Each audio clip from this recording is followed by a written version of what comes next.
জাহান্নাম এটি কোনো কল্পকাহিনী নয়, এটি আল্লাহর নির্দেশিত শাস্তি স্থান। এর আগুন পৃথিবীর আগুনের চেয়ে ৭০ গুণ বেশি উত্তপ্ত। এখানে কোনো শান্তি নেই, কোনো মুক্তি নেই, শুধু চিরস্থায়ী যন্ত্রণা। চলুন দেখা যাক কোন ২০টি পাপ মানুষকে এই ভয়াবহ শাস্তির দিকে নিয়ে যায়। প্রথম, মা বাবার অবাধ্যতা। পাপ অভিভাবকের প্রতি অবমাননা বা তাদের কথা না মানা। শাস্তি আগুনের চাবুক এবং গলিত সীসা দ্বারা তীব্র যন্ত্রণা, প্রতিটি আঘাত মস্তিষ্ক পর্যন্ত অনুভূত হবে। দ্বিতীয়, কৃপণতা। পাপ আল্লাহর পথে খরচ না করা, দান সদকায় আড়ানো। শাস্তি গলিত ধাতু পান করতে হবে যা পেটের ভিতর আগুনের মতো জ্বলবে। তৃতীয়, মিথ্যা ও প্রতারণা। পাপ মিথ্যা বলা এবং মানুষের বিশ্বাস ভাঙা।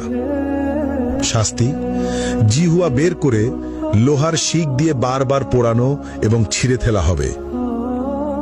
চতুর্থ, জিনা ও ব্যভিচার। পাপ অবৈধ সম্পর্ক, অশ্লীলতা বা পর্নোগ্রাফি দেখা।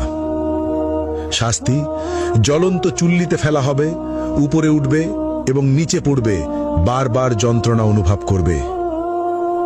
পঞ্চম, কুফর ও শিরক। পাপ আল্লাহর অস্তিত্ব অস্বীকার করা অথবা অন্যকে আল্লাহর সঙ্গে শরিক করা। শাস্তি চামড়া বারবার আগুনে পোড়ানো হবে, নতুন চামড়া তৈরি করে আবার পোড়ানো হবে, ফুটন্ত পানি মুখে ঢালা হবে। ষষ্ঠত, গীবত ও পরনিন্দা। পাপ অন্যের দোষ খোঁজা এবং অনুপস্থিতিতে সমালোচনা করা। শাস্তি লোহার নখ দিয়ে নিজের মুখ ও শরীর ছিঁড়তে হবে, যন্ত্রণা চিৎকার শোনার মতো কেউ থাকবে না। সপ্তমত, অন্যায়ভাবে হত্যা, নিরপরাধ মানুষ হত্যা। শাস্তি আগুনের নদীতে ডুবিয়ে রাখা হবে, যেখানে বারবার দগ্ধ হতে হবে। অষ্টম, নামাজ ত্যাগ। পাপ ইসলামের প্রধান স্তম্ভ নামাজ ইচ্ছাকৃতভাবে না পড়া। শাস্তি গভীর গর্তে নিক্ষেপ করা হবে, যা তলানিতে পৌঁছাতে ৭০ বছর লাগবে, আগুনের তাপে ছটফট করতে হবে। নবম, মিথ্যা সাক্ষ্য। পাপ অন্যায়ভাবে মিথ্যা প্রমাণ দেওয়া। শাস্তি জিহ্বা টেনে লম্বা করে বারবার কাঁচি দিয়ে কেটে ফেলা হবে। দশম, হারাম বস্তু গ্রহণ। পাপ শূকরের মাংস, মদ, জুয়া বা অন্য কোনো হারাম খাদ্য বা পদার্থ গ্রহণ।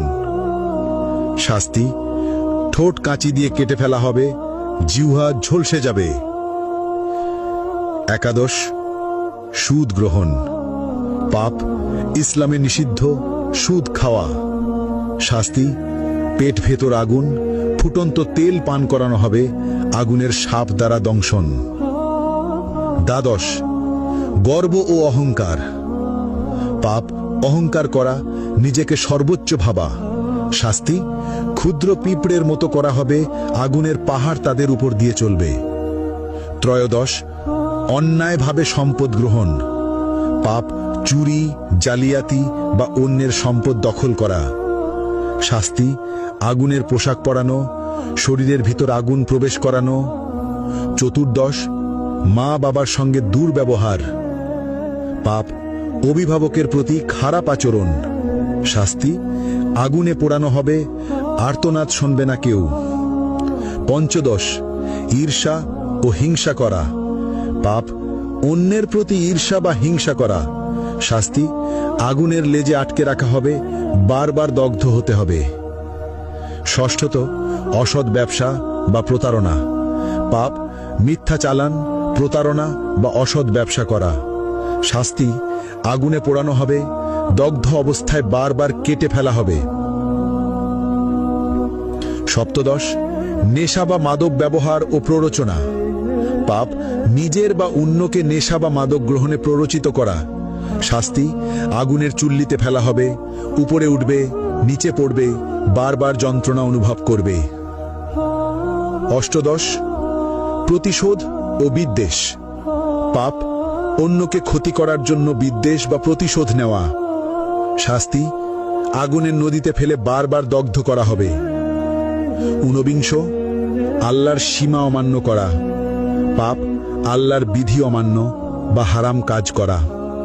শাস্তি আগুনে চামড়া পোড়ানো হবে, নতুন চামড়া তৈরি করে আবার পোড়ানো হবে। বিংশ সমাজে অনৈতিক কর্মকাণ্ড। পাপ সমাজে অন্যায় বা অনৈতিক কর্মকাণ্ড চালানো, যেমন শিশু বা দুর্বলকে ক্ষতি করা। শাস্তি আগুনে পোড়ানো, জ্বলন্ত শিক দিয়ে দগ্ধ করা, বারবার ওপরে ওঠানো ও নিচে ফেলা। এই ভিডিও থেকে আমরা যে বার্তা পেলাম, এখানে শুধু 20টি পাপের কথা উল্লেখ করা হয়েছে। আল্লাহ সবকিছু দেখছেন। যারা এই পাপের পথে যাবে তাদের জন্য জাহান্নামের শাস্তি নিশ্চিত, কিন্তু আল্লাহ পরম দয়ালু। আজই তওবা করো, নামাজ মেনে চলো, সত্য বলো, মা বাবাকে সম্মান দাও। আল্লাহ আমাদের সবাইকে জাহান্নামের আগুন থেকে রক্ষা করুন, আমিন। আপনারা এই ভিডিওটি শেয়ার করুন যাতে সবাই সতর্ক হয়।